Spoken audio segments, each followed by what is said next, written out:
Sidang jemaat yang dikasihi Tuhan, sebelum kita masuk dalam acara ibadah doa, saya mengucapkan selamat sore, shalom, sejahtera Tuhan kiranya tetap dilimpahkan kepada kita semua.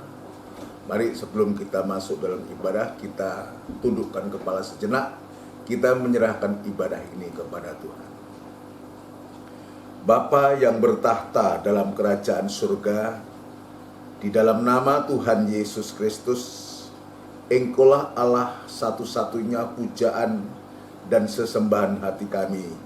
Tuhan, pada sore malam hari ini kembali, kami membawa kehidupan kami ke tangan-Mu, untuk kami bisa beribadah bukan karena kuat dan gagah kami, tapi sungguh ini kemurahan Tuhan, anugerah Tuhan yang sudah Engkau nyatakan kepada kami seluruh sidang jemaat-Mu yang ada. Dan sekarang Tuhan, kami menyerahkan ibadah ini ke tangan-Mu.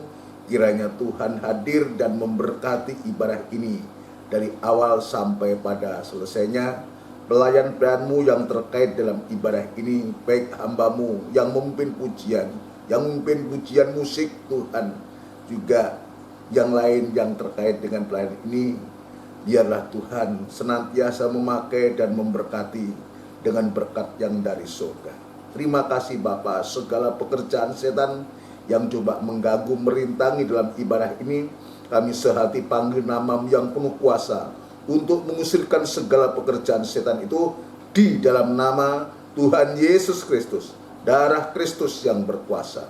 Terima kasih Tuhan, terima kasih kami sambut ibadah ini di dalam nama Tuhan Yesus Kristus. Haleluya, amin. Puji Tuhan, saudara sekalian yang dikasihi Tuhan, mari kita siapkan hati kita untuk kita memuji, memuja, membesarkan nama Tuhan. Dan kita akan buka dalam pujian dari NR nomor 390, NR 390, Manis Kau Dengar.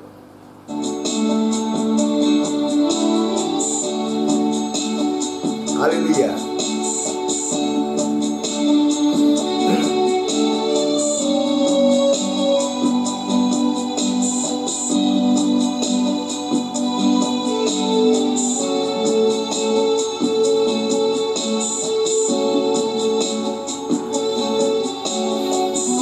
Haleluya.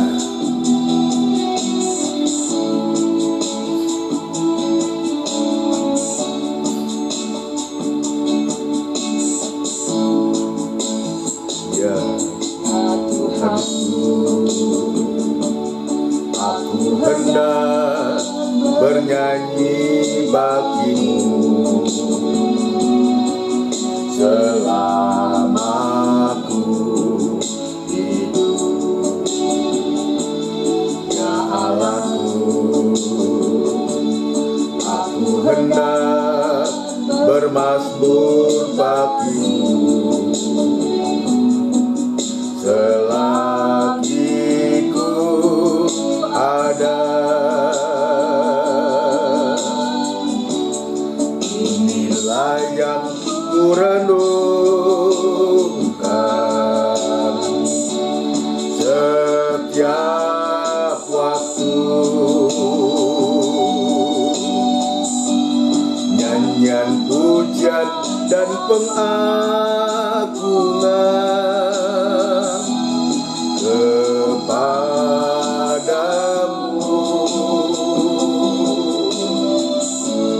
Biarlah manis Kau dengar, Tuhan, manis Kau dengar,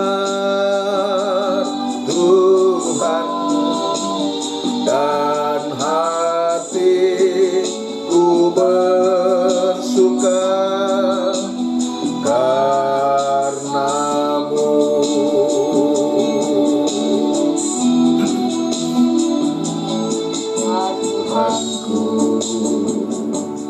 Aku hendak bernyanyi bagi-Mu selama aku hidup, ya Allahku. Aku hendak bermazmur bagimu. Selagi ku ada, inilah yang ku renungkan setiap waktu. Nyanyian pujian dan pengagungan kepadamu,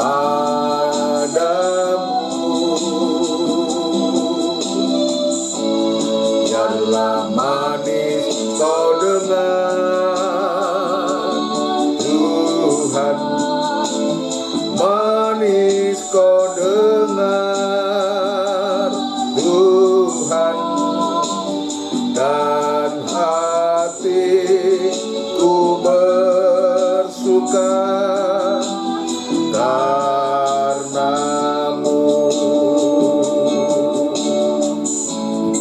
Inilah yang ku renungkan setiap waktu.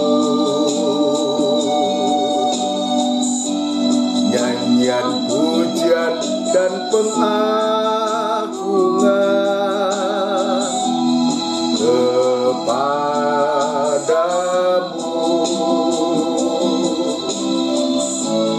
biarlah manis kau dengar Tuhan, manis kau dengar Tuhan, dan hatiku bersuka karenamu. Haleluya. Puji Tuhan saudara sekalian. Haleluya. Ini pujian kerinduan kita untuk kita bisa mengagungkan Tuhan lewat nyanyian-nyanyian pujian yang kita naikkan. Ya, di saat ya pujian kita naikkan dan Tuhan dengar, ya Tuhan suka, dan kita juga mengalami suatu sukacita. Itu sebabnya saudara sekalian, biarlah kehidupan kita senantiasa untuk memuji, membesarkan nama Tuhan, merenungkan ya setiap waktu, setiap saat akan kebaikan Tuhan. Mari kita akan masuk dalam firman Tuhan dan kita akan melakukan pujian untuk kita menyambut firman Tuhan. Ku mau seperti Yesus. Iya, ini pujian yang luar biasa. Kerinduan kita juga sampai sewaktu-waktu kita bisa sama seperti Yesus, mulia adanya. Dalam NR saudaraku, dan NR nomor 299. NR 299, ku mau seperti Yesus.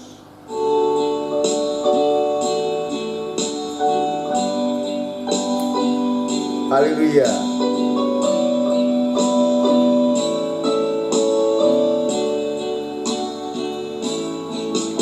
Bagaikan bencana siap dibentuk, demikian hidupku di tanganmu. Dengan urapan kuasa Rohmu, ku dibaharui selalu. Jadikanku Allah dalam rumahmu, inilah hidupku di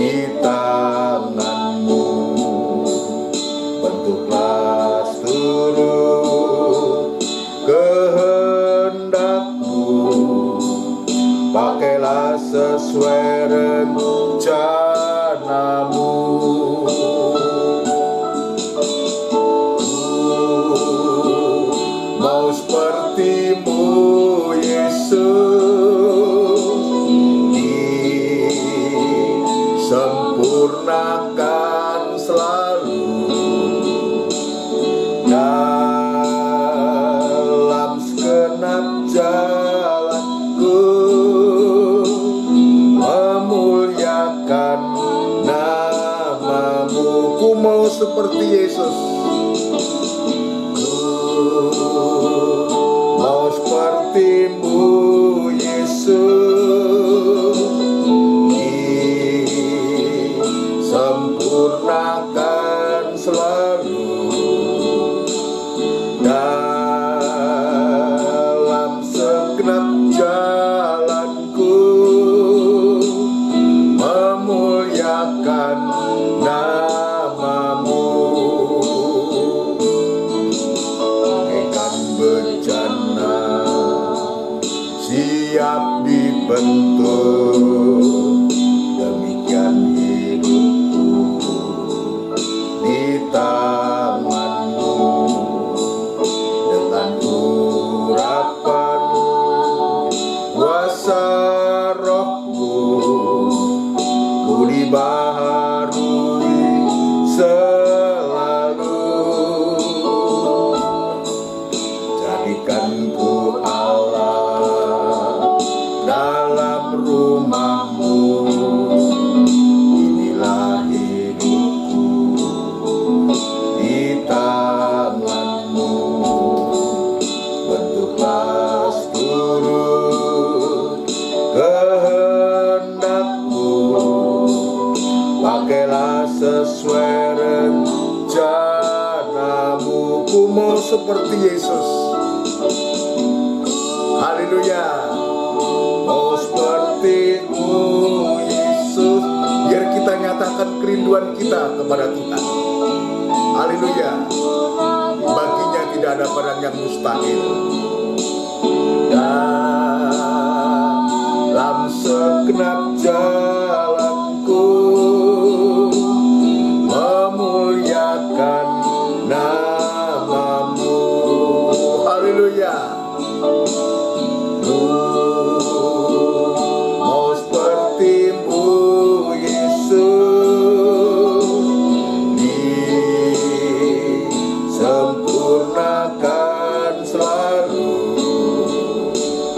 dalam segenap jalanku, memuliakan namamu.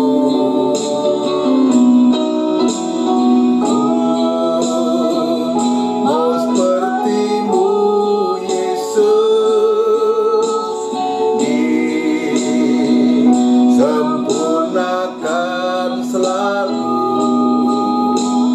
dalam segenap jalanku,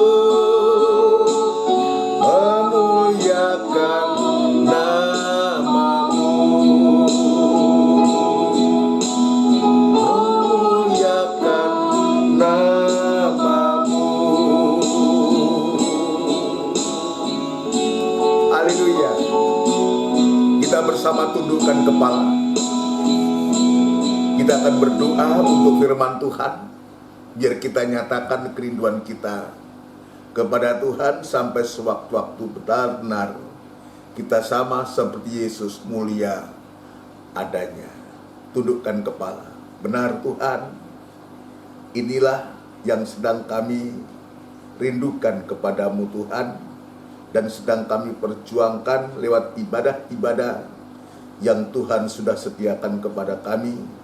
Dan kami yakin dan percaya kuasa firman-Mu akan memproses kehidupan kami yang banyak salah dan dosa ini, sampai sewaktu-waktu kehidupan kami pulih benar dan suci, sampai menjadi sempurna seperti Engkau sempurna adanya. Bagi-Mu Tuhan tidak ada barang yang mustahil. Ini kami nyatakan kerinduan kami ini kepadamu. Bila Tuhan Engkau menolong kami. Kami tidak mampu, kami tidak berdaya. Biar kuasa firman dan urapan firman-Mu dan urapan Roh Kudus-Mu itu akan menjadi nyata dalam kehidupan kami. Terima kasih Tuhan, terima kasih. Urapi firman-Mu dan urapi kami sekalian dalam pengurapan yang datangnya dari surga. Biarlah Tuhan, kami juga berdoa untuk gereja-gereja-Mu yang lain yang saat ini bersamaan beribadah semacam di tempat ini. Biar Tuhan memakai para hamba-hamba-Mu, para gembala-gembala, dimanapun mereka berada dalam tugas pelayanannya kepadamu.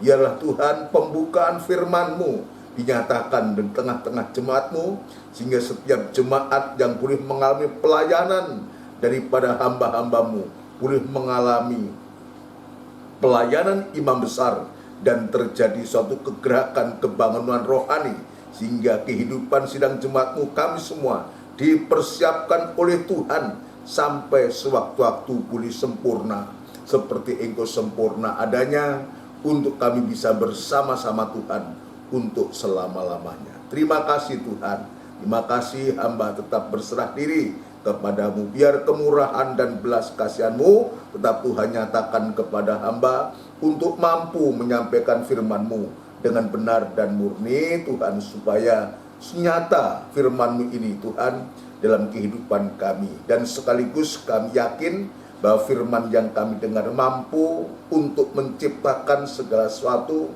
yang tidak ada menjadi ada, yang mustahil tidak menjadi mustahil, dan sungguh akan menyelesaikan segala masalah dan persoalan yang sedang kami hadapi di hari-hari ini.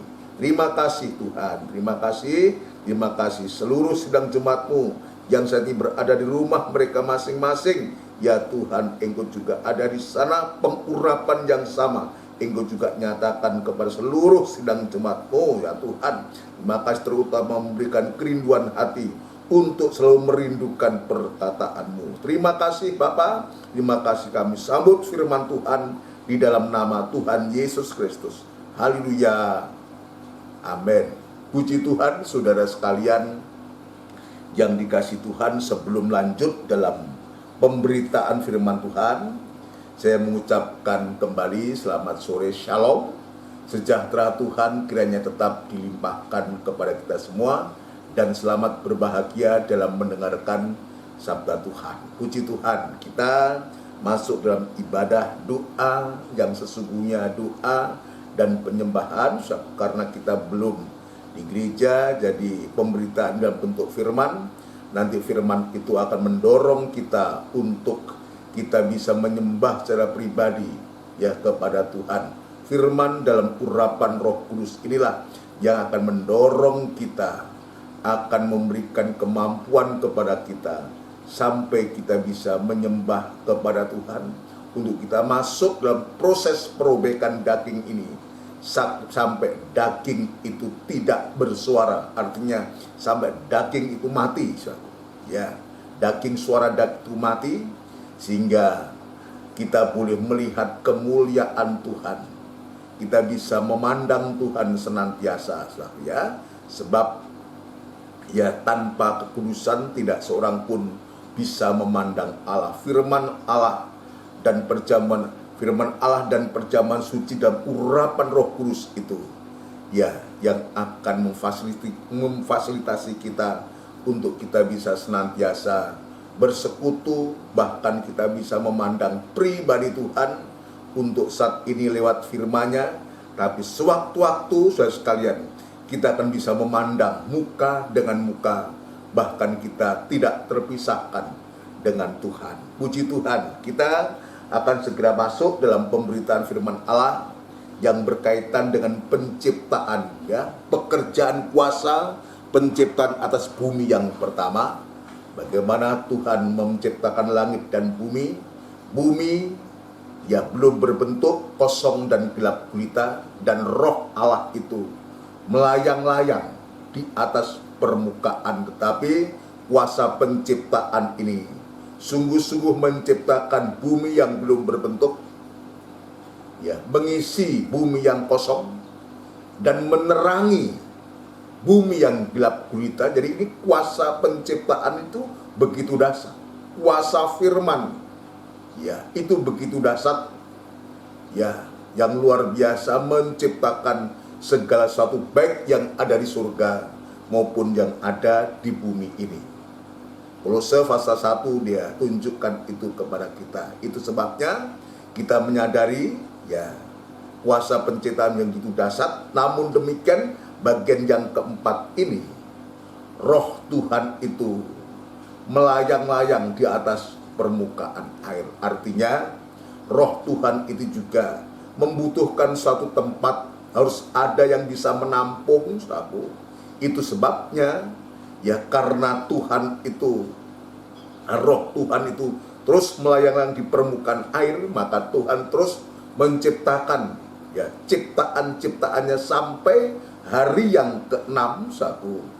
Pada sampai hari yang ke-6 maka Tuhan menciptakan manusia. Tujuannya apa, saudara sekalian? Sesungguhnya ya, tujuannya untuk supaya manusia inilah, manusia daging inilah, ya, manusia yang diciptakan dari debu tanah, yang dihembuskan dengan nafas hidup oleh Tuhan itulah, yang sesungguhnya nanti bisa menjadi tempat kediaman Tuhan, tempat perhentian, ya, menjadi tempat perhentian. Ternyata, saudara sekalian, kita bisa melihat dalam ibadah PA kemarin, ya, manusia pun akhirnya juga tidak bisa menjadi tempat untuk Tuhan itu berdiam atau tinggal. Menjadi tempat perhentian Tuhan tidak bisa, karena Tuhan itu sudah jatuh dalam dosa. Ya, inilah yang menjadi persoalan, saudaraku. Maka Tuhan ya lewat firman dalam PA kemarin berupaya untuk mencari manusia berdosa itu, saudaraku. Berupaya untuk mencari manusia berdosa itu, karena ini juga merupakan satu wujud perhatian dari Tuhan. Ya, kepedulian Tuhan terhadap manusia berdosa itu, sampai Tuhan mengatakan, "Di mana engkau?" Ini kan luar biasa. Pernyataan Tuhan mengatakan, "Di mana engkau?" Bukan Tuhan tidak tahu sesungguhnya. Tuhan ingin supaya ada suatu reaksi, ada respon dari manusia itu. Dan ternyata setelah Tuhan mengatakan, "Di mana engkau?"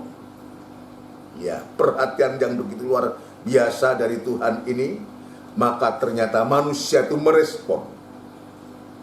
Ya, ayat yang ke-9 dalam Kejadian pasal yang ketiga, "Tetapi Tuhan Allah memanggil manusia itu dan berfirman kepadanya, 'Di manakah engkau?'" Tadi saya mengatakan bukan Tuhan itu tidak tahu, sebab dia maha tahu, saudara. Tapi dia ingin supaya manusia juga merespon. Maka Tuhan katakan, "Di mana engkau?" Maka betul Adam saat itu dia memberikan respon yang sangat positif. Ia menjawab, "Ketika aku mendengar." Jadi sebetulnya bukan manusia itu tidak mendengar, dia mendengar. "Ketika aku mendengar bahwa engkau ada dalam taman itu." Jadi itu manusia tahu bahwa Tuhan itu ada di taman itu, di taman Eden itu, saudara. Ya. "Aku menjadi takut." Ini ciri dari kehidupan yang sudah jatuh dalam dosa itu. Dan perbuatan dosa itu ciri biar orang itu menutupi kayak apapun juga. Alkitab ini tidak pernah salah. Orang berdosa itu sesungguhnya adalah penuh dengan ketakutan. Dia sadar kok bahwa upah dosa itu adalah kematian. Ya, upah dari dosa itu adalah hukuman. Ya, "Aku menjadi takut karena aku telanjang, sebab itu aku bersembunyi." Nah, ini yang Tuhan tidak mau. Tuhan terus berupaya sampai sewaktu-waktu, ya, sampai sewaktu-waktu betul-betul manusia itu menjadi tempat kediaman Tuhan. Kenapa demikian? Karena Yesaya jelas mengatakan, ya, mencatat aku. Yesaya kemarin kita juga sudah membaca, dia sebutkan Yesaya pasal 66 ayat yang pertama, dia katakan, "Beginilah firman Tuhan, langit adalah tahtaku dan bumi adalah tumpuan kakiku. Jadi langit dan bumi ini bukan tempatnya Allah berdiam. Ya jelas ini. Ya itu sebabnya kita percaya bagaimana Allah itu berupaya mencari manusia itu sampai bisa mendapatkan. Dan pada akhirnya Tuhan itu dalam prosesnya harus membuatkan pakaian dari kulit binatang dan mengenakannya. Ini upaya Tuhan. Dan kita bisa melihat, sebab jelas dikatakan bahwa langit itu adalah tahtaku dan bumi adalah tumpuan kakiku. Nah Tuhan bertanya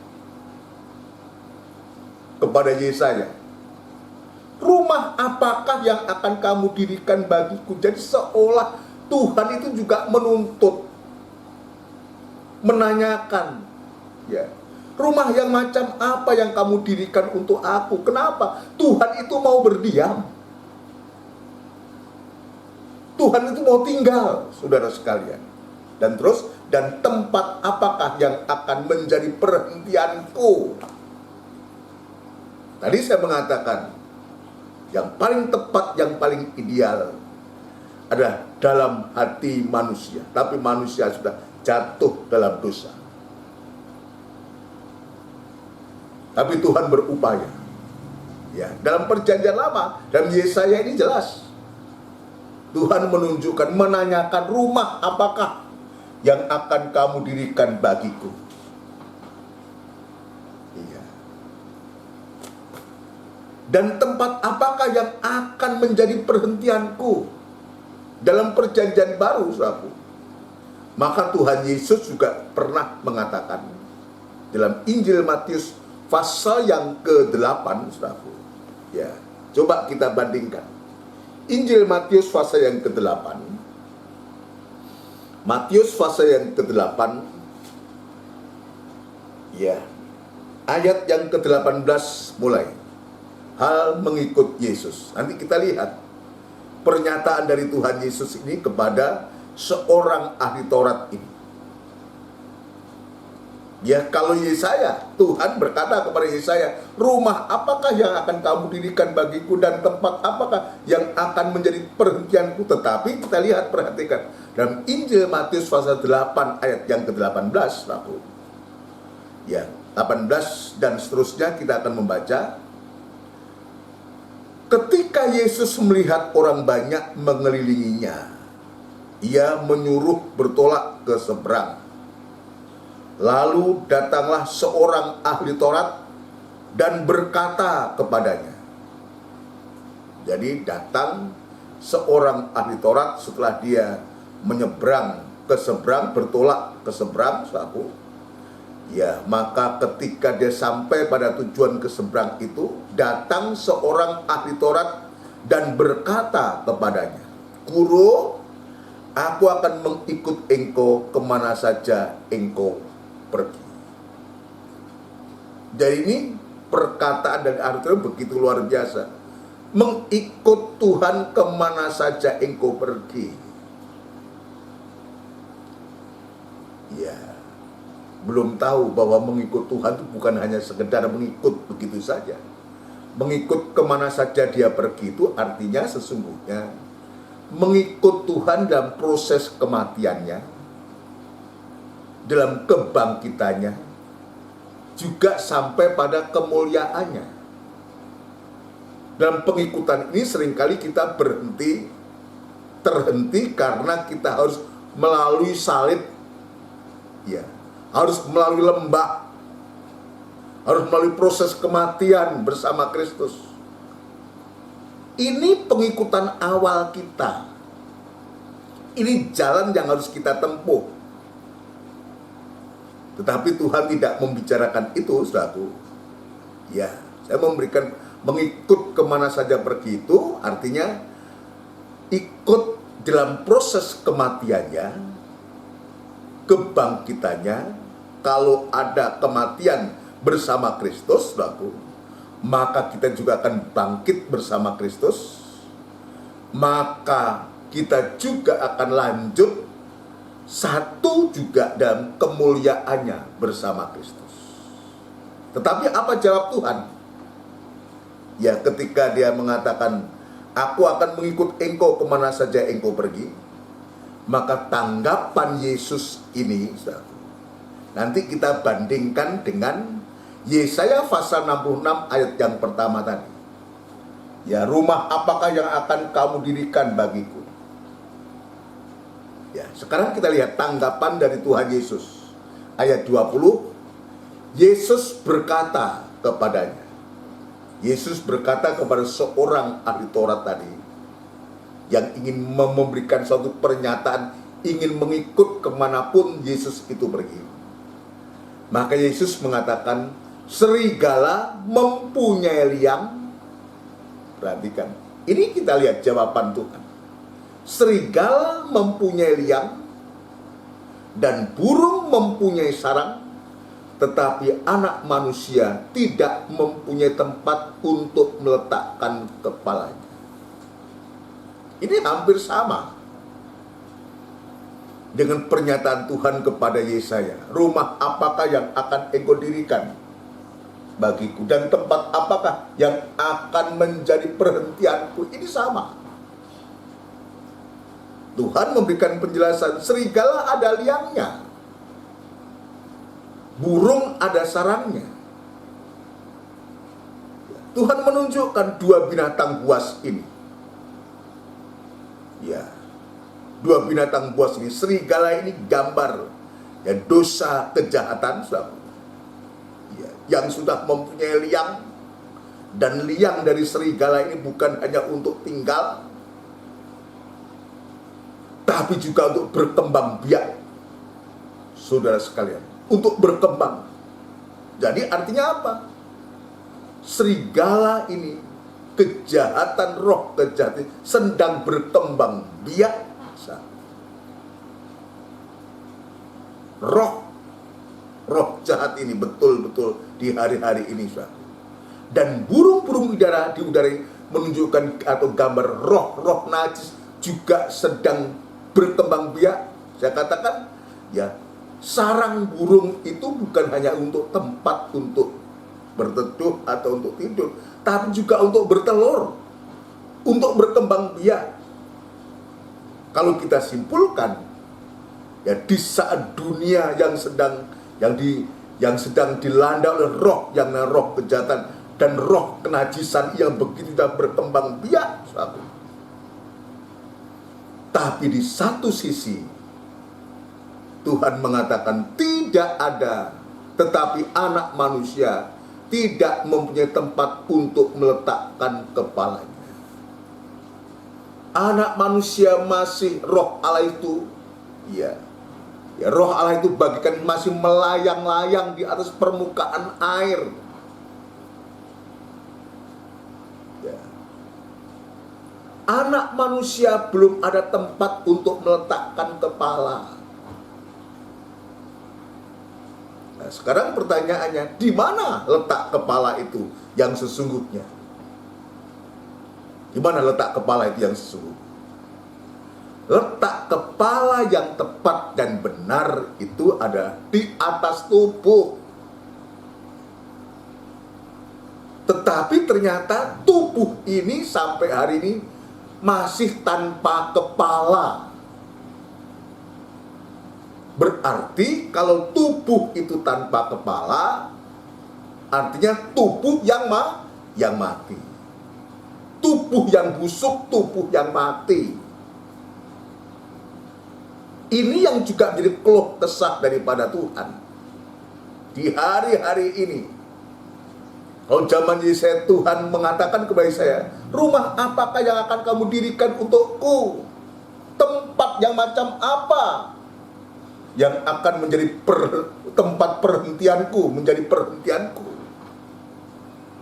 Pernyataan Tuhan ini hampir serupa. Dan sekarang katakan, anak manusia belum ada tempat, tidak mempunyai tempat untuk meletakkan kepala. Kenapa?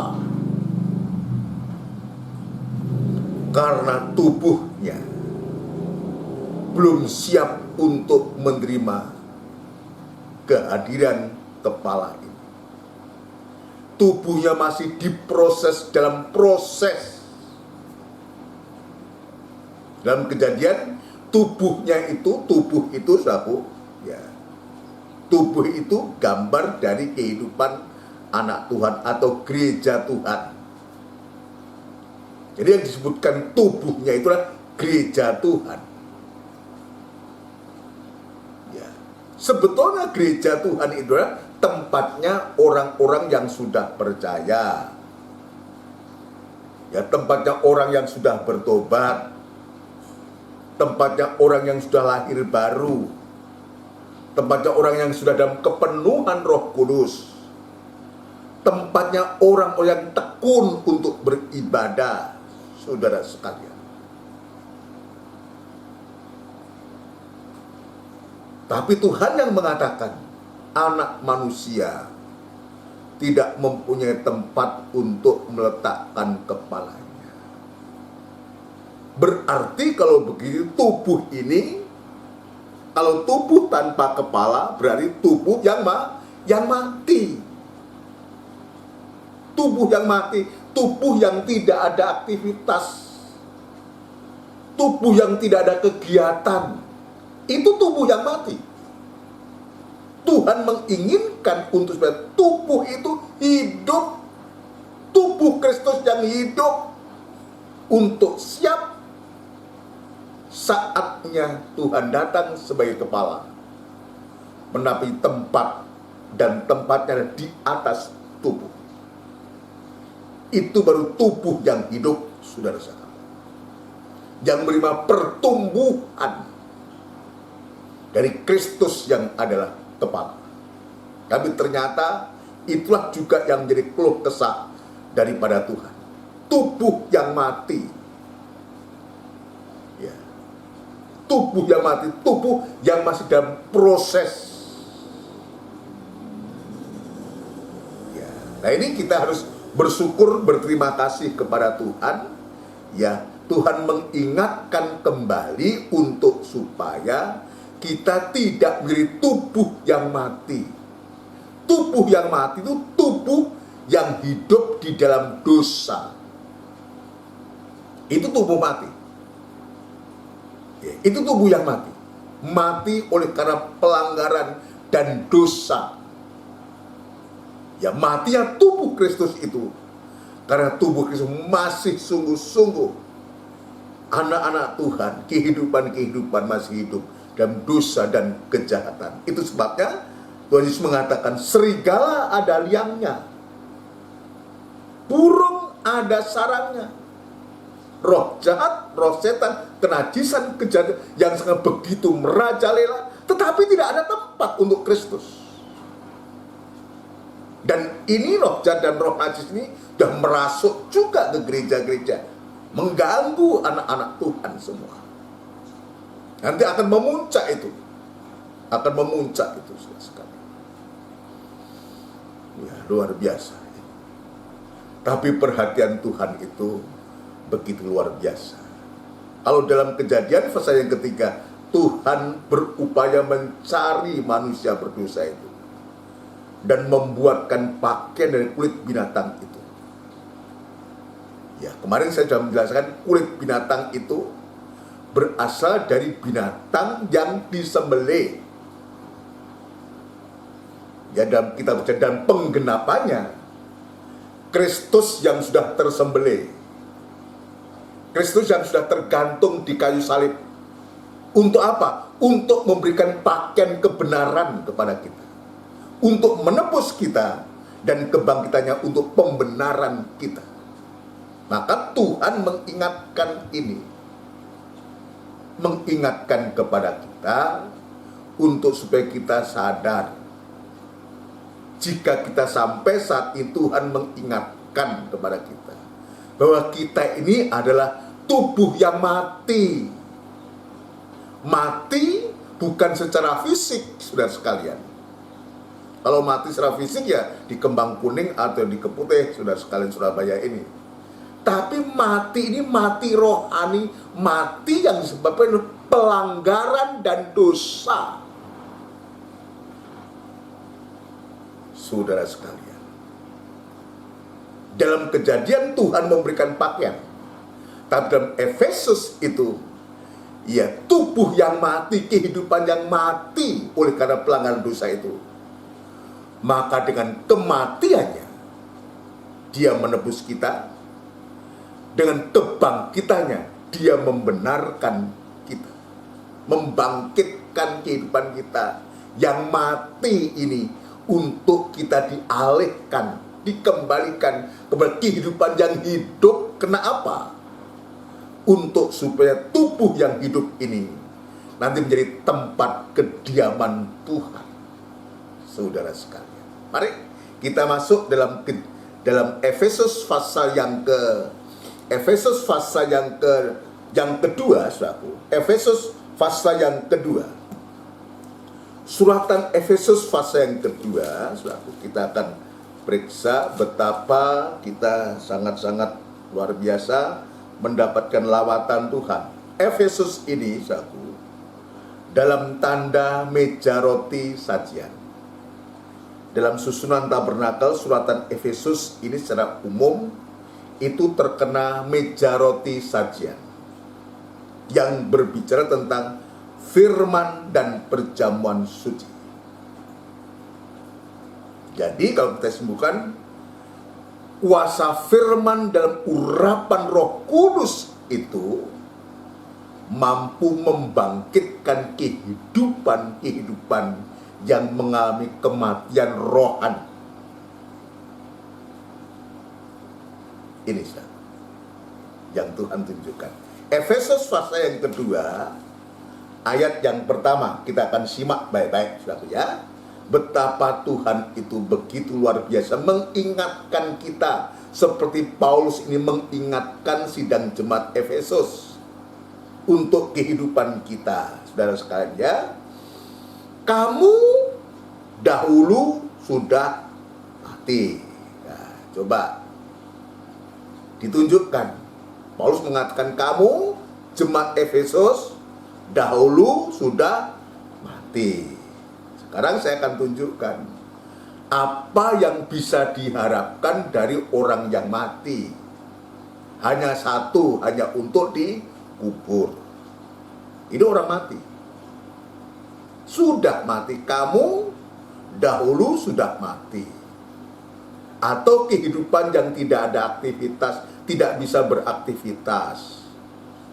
Ya, kalau orang mati beraktivitas, ya, ada nyanyian bahasa Jawa mengatakan, nek, ya, kalau obah, orang-orang jangankan aktivitas, kalau orang mati bisa obah, saudara. Wah, itu bisa ngedeni bocah, bisa menakuti orang. Kamu dahulu sudah mati. Karena apa? Bukan mati karena, ya, secara fisik kita. Ya, kamu dahulu sudah mati karena pelanggaran dan dosa-dosamu. Ini yang membuat kita menjadi macet, membuat kita tidak bisa beraktivitas rohani oleh karena mati rohani yang disebabkan pelanggaran dosa. Ini perlu, kita tidak bisa membangkitkan diri kita sendiri. Kita tidak ada kemampuan untuk itu, saudara. Ya, ayat yang kedua. Ya. Kamu hidup di dalamnya. Jadi artinya kita melakukan perbuatan dosa, kejahatan itu. Ya, kamu hidup di dalamnya. Karena kamu mengikuti jalan dunia ini. Karena kamu mentaati penguasa kerajaan angkasa. Itulah burung-burung, demon-demon, mengikuti kerajaan angkasa, mengikuti roh-roh yang bisa mempengaruhi kita. Ya, mentaati penguasa kerajaan angkasa, yaitu roh yang sekarang sedang bekerja di antara orang-orang durhaka. Dan kita dulu ada di dalamnya itu. Nah, sekarang kita sudah berada bersama Tuhan lewat ibadah-ibadah. Tuhan mengingatkan, jangan sampai kemudian kita kembali dengan cara-cara duniawi, cara-cara yang betul-betul dunia yang dalamnya penuh dengan dosa dan kejahatan. Sebenarnya sekarang tadi Paulus mengatakan kamu. Nah, sekarang ketiga, sebenarnya dahulu kami semua juga, termasuk juga Paulus. Kalau tadi dia menunjukkan sidang jemaat, tapi sekarang ayat 3 ini dia katakan sebenarnya dahulu kami juga, kami semua juga terhitung di antara mereka ketika kami hidup di dalam hawa nafsu daging dan menuruti kehendak daging dan pikiran kami yang jahat. Pada dasarnya kami adalah orang-orang yang harus dimurkai sama seperti mereka yang lain. Artinya apa? Kita belum bisa dan tidak bisa untuk menjadi tempat kediamannya Allah. Karena kita masih hidup dalam dosa dan kejahatan saat itu. Belum bisa. Itu sebabnya Tuhan juga mengatakan, anak manusia tidak ada tempat untuk meletakkan kepala. Kenapa? Sebab tubuhnya itu masih berkutat dengan dosa dan kejahatan dan menuruti kuasa angkasa ini. Roh-roh jahat, roh-roh najis yang menguasai dunia angkasa ini, saudara-saudara. Maka Tuhan mengingatkan kepada kita, kita tidak luput, disebutkan pada dasarnya kami adalah orang-orang yang harus dimurkai sama seperti mereka yang lain. Nah, tetapi kita lihat kuasa firman dan urapan Roh Kudus itu, hasil dari korbannya Kristus itu, ketika dia harus disembelih, bahkan binatang yang disembelih diambil kulitnya, dikuliti. Maka ayat yang keempat dia katakan, tetapi Allah yang kaya dengan rahmat. Kita harusnya dihukum, tidak ada bagian apa-apa oleh sebab pelanggaran dan dosa kita, seperti Adam dan Hawa. Tapi Tuhan itu peduli, Tuhan itu mencari, saudara sekalian. Tetapi Allah yang kaya dengan rahmat, kaya dengan anugerah dan karunia itu, oleh karena kasih-Nya yang besar, kita perhatikan kasih Allah yang besar itu. Dalam Yohanes pasal 3 ayat 16, Dia memberikan putranya yang tunggal, untuk supaya siapa yang percaya Dia tidak akan binasa, melainkan mendapatkan hidup yang kekal.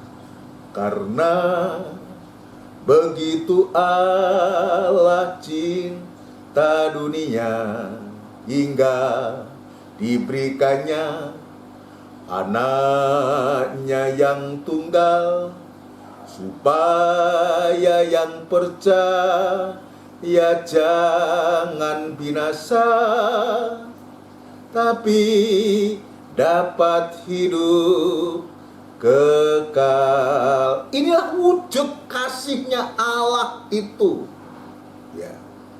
Oleh karena kasih-Nya yang besar, yang dilimpahkannya kepada kita, diberikannya kepada kita,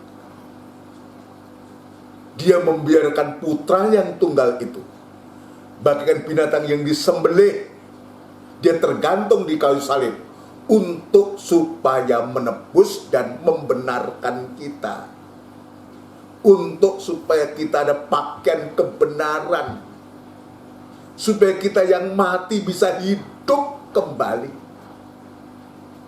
karena Tuhan mau pakai. Tuhan berkeluh kesah, sampai hari ini belum ada tempat untuk bisa meletakkan kepalanya. Ini keluh kesah Tuhan. Biar kita respon, kita tanggapi ini, saudara sekalian. Ya, puji Tuhan. Telah menghidupkan kita. Jadi artinya kita yang sudah mati tadi, oleh karena pelanggaran dan dosa kita, ya, telah menghidupkan kita bersama-sama dengan Kristus, sekalipun kita telah mati oleh kesalahan-kesalahan kita, oleh kasih karunia, kamu diselamatkan. Ini rencana Allah yang begitu hebat, yang begitu luar biasa. Ya, bagaimana Tuhan itu mencari orang-orang yang sudah mati. Jadi orang-orang yang sudah berdosa, ini yang jatuh dalam dosa ini. Karena penguasa udara, ulah dari serigala, ulah dari burung-burung ini, yang semakin meningkat dalam peningkatannya di hari-hari. Tapi kita masih mendapatkan kemurahan. Mendapatkan kemurahan Tuhan lewat firman Allah ini, kita bisa melihat, ya. Dan di dalam Kristus Yesus, ayat yang ke-6, Ia telah membangkitkan kita. Kita lihat begitu besarnya perhatian Tuhan itu terhadap manusia berdosa. Bagaikan Tuhan itu juga sedang mencari Adam dan Hawa saat itu. Demikian juga kepada kita. Dan di dalam Kristus Yesus, Ia telah membangkitkan kita juga dan memberikan tempat bersama-sama dengan Dia di surga. Pada sampai akhirnya, bukan hanya menyelamatkan kita, bukan hanya kita menjadi tempat kediamannya, tapi juga memberikan tempat kepada kita bersama-sama dengan Dia di surga. Bersama-sama dengan Dia di surga. Ini kan luar biasa. Iya, tinggal bersama Dia tanpa batas waktu. Di mana Dia berada, kita juga ada. Tidak terpisahkan lagi dengan Tuhan. Ini luar biasa sekali. Ya, ini luar biasa. Saya lanjutkan lebih dulu. Supaya pada masa yang akan datang, Ia menunjukkan kepada kita kekayaan kasih karunia-Nya yang melimpah-limpah sesuai dengan kebaikannya terhadap kita dalam Kristus Yesus. Sebab karena kasih karunia, kamu diselamatkan oleh iman. Jadi bukan karena kuat dan gagah kita. Kalau sekarang seperti ini, bukan karena kita hebat, tapi ini benar-benar kasih karunia. Ini anugerah. Ini kemurahan Tuhan. Kalau dalam Roma, ini kelapangan hati Tuhan. Ini kemurahan Tuhan. Ini belas kasihan Tuhan untuk kehidupan kita ini. Ya, sebab karena kasih karunia kamu diselamatkan oleh iman, bukan oleh karena perbuatan. Oleh karena kita percaya kepada Yesus, bukan oleh karena kita berbuat baik, bukan karena perbuatan-perbuatan kebajikan itu yang menyelamatkan kita. Ya, kalau itu ukurannya sah, ya maka banyak orang kok yang lebih berbuat baik daripada kita. Yang membedakan kita diselamatkan itu oleh karena kita percaya kepada Yesus yang adalah satu-satunya Tuhan dan Juru Selamat. Yang kita sudah mengakui dosa kesalahan kita kepada Tuhan. Dengan mulutmu engkau mengaku. Ya. dengan lidahmu engkau mengaku mulutmu, dengan hatimu engkau percaya, maka kamu diselamatkan. Roma pasal 10 mengatakan. Ya, dengan mulut kita mengaku, dengan hati percaya, kita diselamatkan oleh Tuhan. Ya, bukan oleh perbuatan, tapi karena kasih karunia kamu diselamatkan oleh iman. Itu bukan hasil usahamu. Ini Paulus dengan tegas mengatakan, itu bukan hasil usahamu, tetapi pemberian Allah. Itu bukan hasil pekerjaanmu. Jangan ada orang yang memegahkan diri. Jadi ini untuk mengingatkan, menyadarkan kita, kalau kita sampai sekarang ini, saudara sekalian, ya, kita sudah dibenarkan, kita sudah dihidupkan kembali oleh Tuhan. Ini jelas Alkitab mengatakan bukan hasil dari usahamu, tetapi pemberian Allah. Itu bukan hasil pekerjaanmu. Jangan ada orang yang memegahkan diri. Karena kita ini buatan Allah, ciptaan, diciptakan dalam Kristus Yesus untuk melakukan pekerjaan baik yang dipersiapkan Allah sebelumnya. Ia mau supaya kita hidup di dalamnya. Nah, sekarang kita masuk, kita sudah ya dibenarkan. Bagikan kita dibangkitkan dari kematian oleh karena pelanggaran dan dosa. Dibenarkan oleh karena kasih karunia, oleh karena korbannya Kristus, saudara sekalian.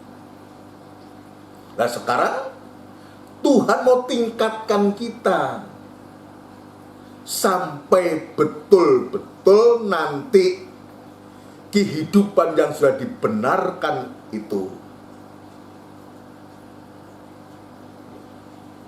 kita bisa meningkat sampai menjadi kehidupan yang disucikan oleh Tuhan. Kenapa demikian? Ini penting, saudara. Dibenarkan oleh firman, disucikan oleh firman dalam urapan Roh Kudus, lewat pengajaran yang keras, yang lebih tajam dari pedang bermata dua. Karena Tuhan ingin diam tinggal. Dia ingin tinggal. Itu sebabnya dalam kitab Keluaran pasal 25, saudara sekalian, Tuhan memerintahkan Musa untuk membuat tabernakel. Tujuannya apa? Ini sama. Ya, sama seperti apa yang dikatakan, rumah apakah yang akan kamu dirikan bagiku? Ya. Tempat apakah yang akan menjadi perhentianku? Maka dalam kitab Keluaran pasal 25, Tuhan perintahkan Musa untuk membuat tabernakel. Dan sebelum Musa membuat tabernakel, Tuhan izinkan Musa untuk naik ke atas gunung Sinai. Dan dia harus menjalani puasa 40 hari, 40 malam, tidak makan dan tidak minum. Jadi ini juga proses.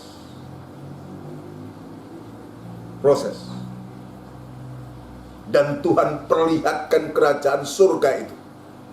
Musa melihat kerajaan surga itu. Dan setelah dia melihat kerajaan surga itu, maka Tuhan perintahkan untuk membuat kerajaan surga secara mini di bumi itu,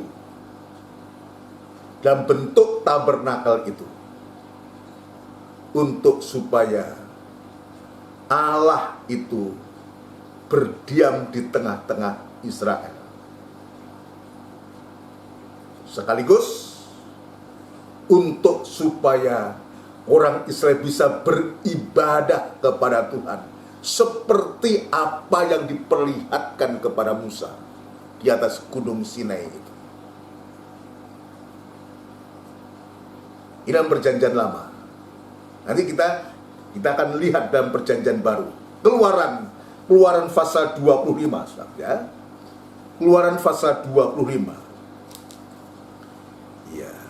Jadi syarat untuk supaya Tuhan itu berdiam di dalam rumahnya. Rumahnya itu adalah kehidupan kita, tabernakel rohani itu kehidupan kita. Ya. Ini dalam bentuk jasmani Tuhan perintahkan kepada Musa. Ayat yang ke-8 saja. Ya, ayat sebelumnya itu bahan-bahan yang akan digunakan untuk membangun suatu. Tapi ayat 8 ini kita lihat. Keluaran pasal 25 ayat 8. Dan mereka harus membuat tempat kudus bagiku, supaya aku akan diam di tengah-tengah mereka. Secara jasmani, Musa mendapatkan perintah untuk supaya membangun tempat untuk Allah itu berdiam, supaya aku akan diam di tengah-tengah mereka. Saya ulangi, membuat tempat kudus bagiku. Jadi tempat itu harus kudus, karena Allah itu kudus, supaya aku diam di tengah-tengah mereka, menurut segala apa yang kutunjukkan kepadamu sebagai contoh kemah suci dan sebagai contoh segala perabotannya, demikianlah harus kamu membuatnya. Jadi ini perintah. Demikianlah harus kamu membuatnya. Tidak boleh beda. Membuat harus persis seperti apa yang dia lihat di surga itu. Ini dalam bentuk jasmani, dalam fisik, dalam bentuk fisiknya, tabernakel. Tadi saya mengatakan tabernakel itu adalah kehidupan kita. Dalam Injil Yohanes pasal yang pertama, ya, dalam Injil Yohanes pasal yang pertama di sana disebutkan satu, ya, ayat yang pertama lebih dulu. Injil Yohanes pasal pertama ayat yang pertama, ayat 1. Pada mulanya adalah firman. Firman itu bersama-sama dengan Allah, dan firman itu adalah Allah. Perhatikan ayat 14. Firman itu telah menjadi manusia. Allah itu sudah menjadi manusia dan diam di antara kita. Kata diam ini sama dengan bertabernakel di antara kita. Dan kita telah melihat kemuliaannya, yaitu kemuliaan yang diberikan kepadanya sebagai anak tunggal Bapa, penuh kasih karunia dan kebenaran. Sekarang Tuhan tidak lagi berdiam di tempat atau di dalam rumahnya yang jasmani, yang secara fisik tabernakel itu. Apalagi tabernakel itu secara fisik sudah tidak ada. Ya. Tetapi Tuhan tunjukkan dalam Keluaran tadi, dia ingin berdiam. Berdiam untuk apa? Untuk bersama mereka. Berdiam untuk supaya dia ada di tengah-tengah bangsa Israel itu. Sekarang dia berdiam di antara kita. Siapa kita? Ada kehidupan-kehidupan yang sudah ditebus tadi, kehidupan-kehidupan yang sudah dibenarkan, yang sudah disucikan oleh firman dan Roh Kudus, saudara sekalian. Ya, disucikan, dibenarkan, disucikan oleh Tuhan dan menjadi tempat kediaman Tuhan. Jadi prosesnya panjang. Itu sebabnya tidak gampang-gampang begitu, saudaraku. untuk sampai menjadi tempat kediaman Allah itu. Jangan kita biarkan roh itu tetap melayang-layang. Biar kita mempersilahkan Roh Kudus, Roh Allah, Allah pribadi itu betul-betul diam di dalam hati, dalam kehidupan kita. Tetapi syaratnya rumah itu harus kudus. Rumah itu harus benar. Rumah itu harus kudus. Kenapa? Ya, Tuhan tidak segera tinggal dalam manusia yang pertama, Adam dan Hawa. Karena manusia Adam dan Hawa sudah berbuat dosa dan tidak bisa menjadi tempat kediaman Tuhan. Maka Tuhan segera untuk mencari manusia berdosa itu, untuk bisa mendapatkan pakaian kebenaran itu, sehingga bisa menjadi tempat kediaman Tuhan. Ini yang Tuhan tunjukkan kepada kita. Maka apa yang diperintahkan Tuhan kepada Musa dalam bentuk jasmani itu, maka Rasul Paulus juga menuliskan dalam 1 Korintus pasal yang ketiga. 1 Korintus pasal yang ketiga. Ya, ini akan semakin jelas kepada kita semua. 1 Korintus pasal yang ketiga, betul-betul Tuhan menunjukkan ini kepada kita untuk supaya kita bisa tahu dan menyadari, saudara sekalian. Ya, 1 Korintus pasal yang ketiga. Ya, tadi saya mengatakan kalau Musa mendapatkan perintah untuk membangun tabernakel itu secara fisik. Ya, tetapi sekarang dalam perjanjian baru, ketika Tuhan mengatakan serigala ada liangnya, burung ada sarangnya, ya, tetapi anak manusia ada tempat untuk meletakkan kepalanya, maka Tuhan berkehendak, ya, kepada orang berdosa ini untuk menjadi kehidupan yang dibangkitkan, ya, menjadi tubuh yang bangkit, yang hidup, bukan tubuh yang mati oleh karena pelanggaran. Maka Tuhan sudah dengan kasih karunia yang besar itu, Dia sudah menolong manusia berdosa ini. Dan sekarang kita lihat ayat yang ke-16, 1 Korintus pasal 3 ayat yang ke-16, ya, 1 Korintus pasal yang ketiga ayat yang ke-16. Tuhan menunjukkan ini, saudara sekalian, ya. Tidak tahukah kamu, ya, bahwa kamu adalah bait Allah? Jadi tidak menunjuk lagi bait Allah dalam bentuk fisik, saudaraku, seperti apa yang diperintahkan Tuhan kepada Musa. Dalam perjanjian baru ini yang disebut bait Allah itulah kamu, adalah sidang jemaat, adalah gereja Tuhan, adalah kehidupan kita masing-masing secara pribadi. Tidak tahukah kamu bahwa kamu adalah bait Allah dan bahwa Roh Allah diam di dalam kamu? Nah, kita lihat. Tuhan menunjukkan kepada kita. Kalau tadi dalam kejadian Roh Allah itu melayang-layang. Yesaya mengatakan, saudaraku, ya, rumah apakah yang akan kamu dirikan bagiku, dan tempat apakah yang akan menjadi perhentianku? Secara fisik Musa sudah melaksanakan. Secara rohani, maka Tuhan lewat Paulus dia menunjukkan, tidak tahukah kamu bahwa kamu adalah bait Allah dan bahwa Roh Allah diam di dalam kamu? Nah, ini kita harus menyadari ini. Menunjuk kita, anak-anak Tuhan, gereja Tuhan, tubuh Kristus, itu tempatnya, ya, Allah itu berdiam. Hati kita terutama tempatnya Allah berdiam. Ini harus kita sadari. Itu sebabnya jangan sampai kembali hati kita, rumah kita kotori dengan segala sesuatu. Sebab hati kita, rumah kehidupan kita, tempatnya Allah berdiam. Saya lanjutkan dulu.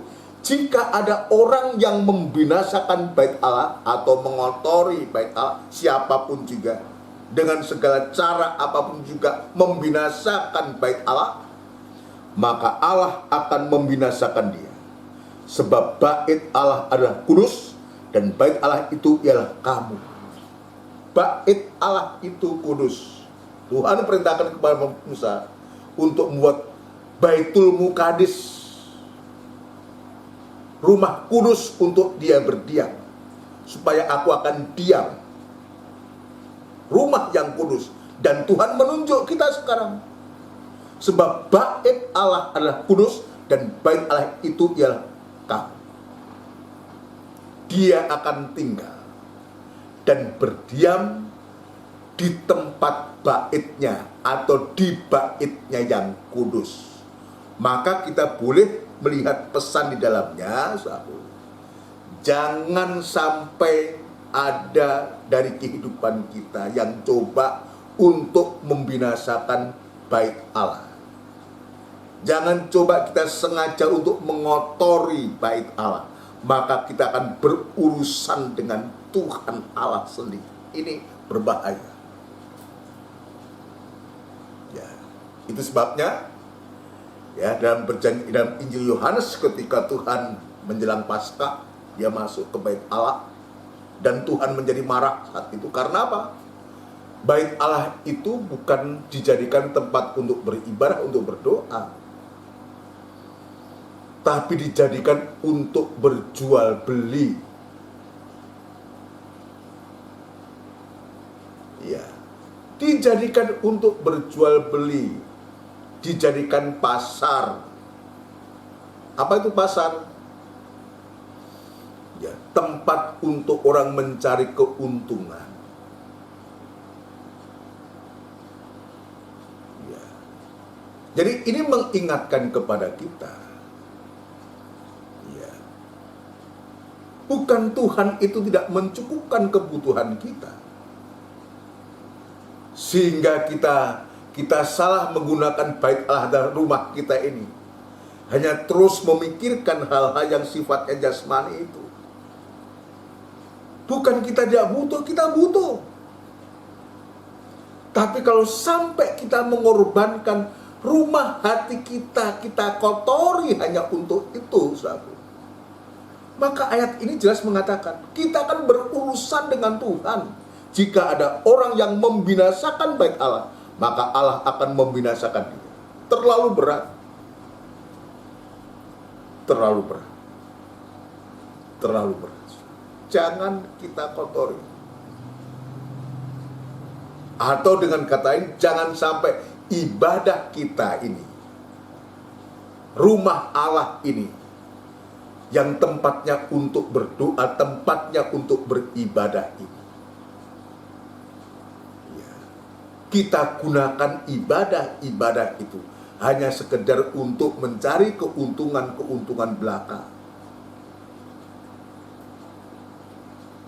Saudara sekalian, tidak bisa mengutamakan ibadah, hati ini tidak bisa mengutamakan Tuhan.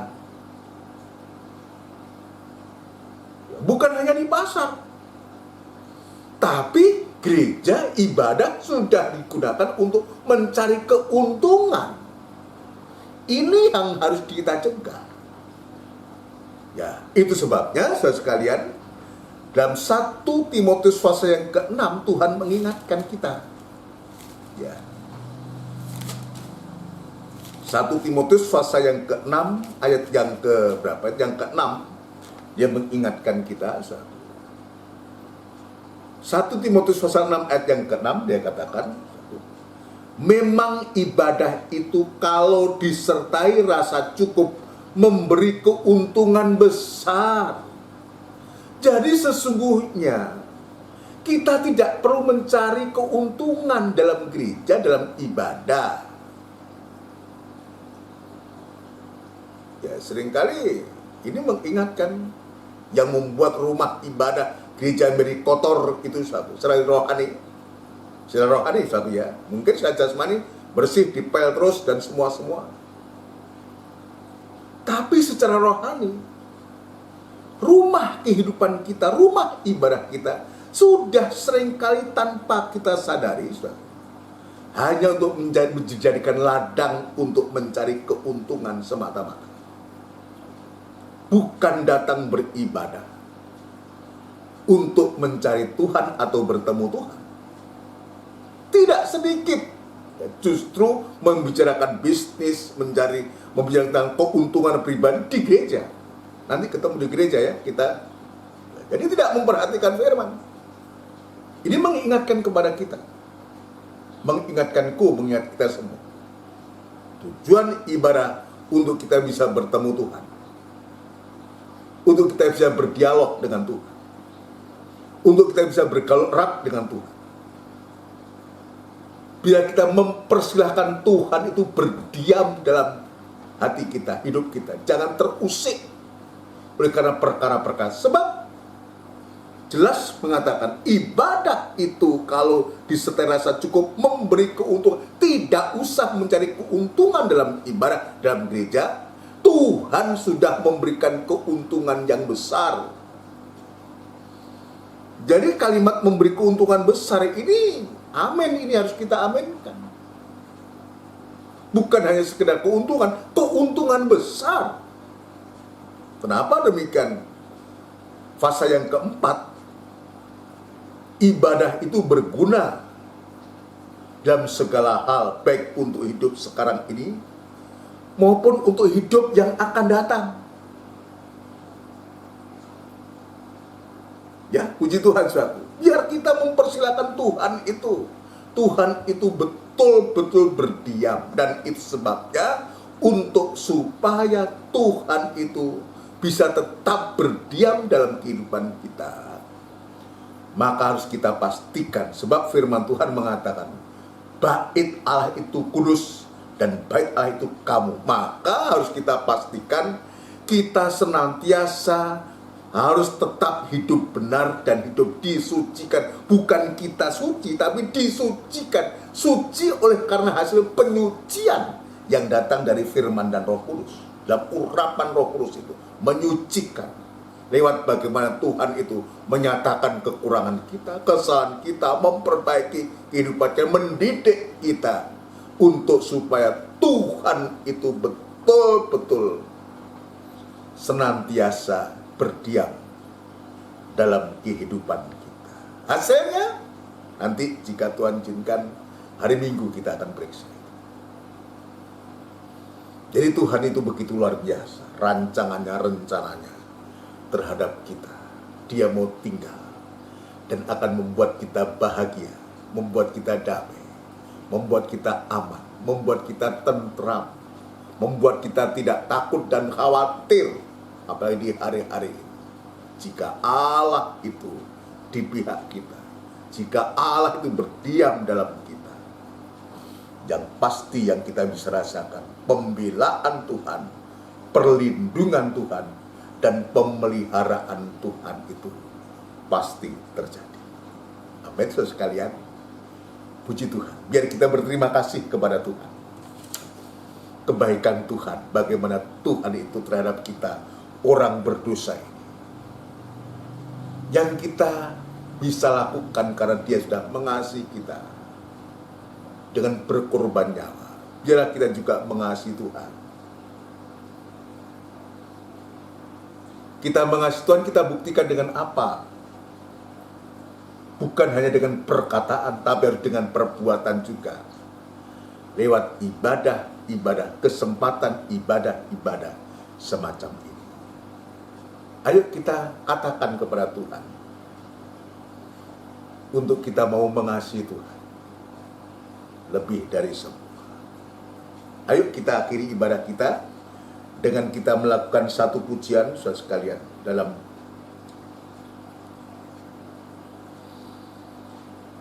dalam buku NR, saudaraku, NR nomor 72. NR 72.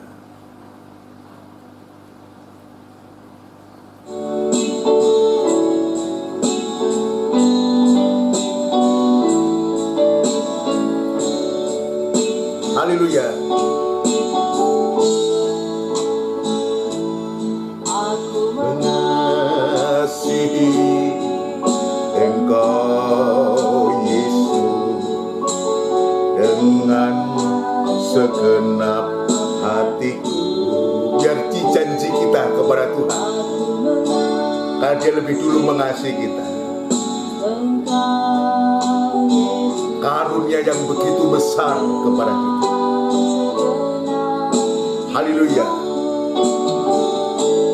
Ku renungkan firman-Mu siang dan malam, ku pegang perintah-Mu dan ku lakukan.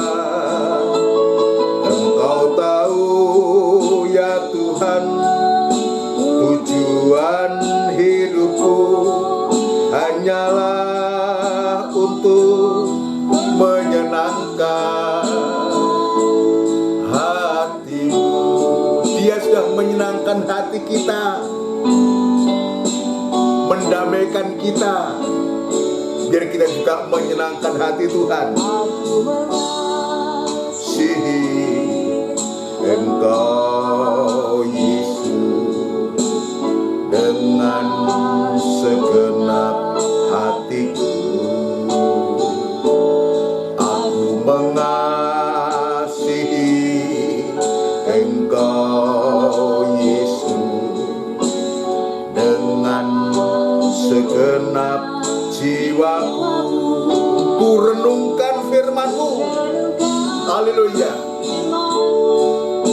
siang dan malam, ku pegang perintah-Mu dan ku lakukan. Engkau tahu ya Tuhan, tujuan hidupku hanyalah untuk menyenangkan hati-Mu. Biar ini bukan hanya merupakan pujian, biar ini merupakan kerinduan hati kita, tujuan kita utama untuk kita bisa menyembah, menyenangkan hati Tuhan. Ku lakukan. Engkau tahu ya Tuhan, tujuan hidupku hanyalah untuk menyenangkan hati-Mu. Haleluya. Kita bersama tundukkan kepala, kita bersyukur kepada Tuhan, berterima kasih kepada Tuhan. Haleluya, haleluya. Kami datang kepadamu Tuhan, kami berterima kasih kepadamu Tuhan lewat firman Allah yang sudah dibentangkan kepada kami semua, lewat pujian yang baru kami nyanyikan ini Tuhan. Sungguh Tuhan, biarlah pada akhirnya kami boleh menyenangkan hati-Mu, karena Engkau lebih dulu menyenangkan hati kami. Bukan hanya menyenangkan hati kami, menebus kami, membenarkan kami dari kehidupan yang tidak berguna, kehidupan yang mati. Engkau sudah memberikan kasih karunia yang begitu besar kepada kami untuk kami dibenarkan. Dan sekarang Tuhan, sungguh kami merasakan karena Engkau sekarang tinggal di dalam hati kami Tuhan, tinggal di dalam hati kami.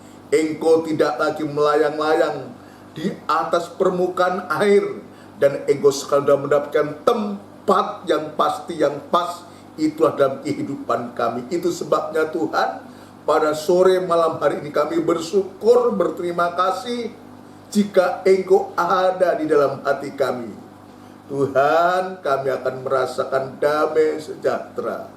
Kami aman di dalam Engkau, sebab Engkau pasti melindungi kami, menjaga kami, bahkan memelihara kehidupan kami, baik jasmani terutama yang rohani Tuhan. Terima kasih Tuhan untuk berkat-Mu, biarlah tersimpan dalam hati kami dan menjadi iman.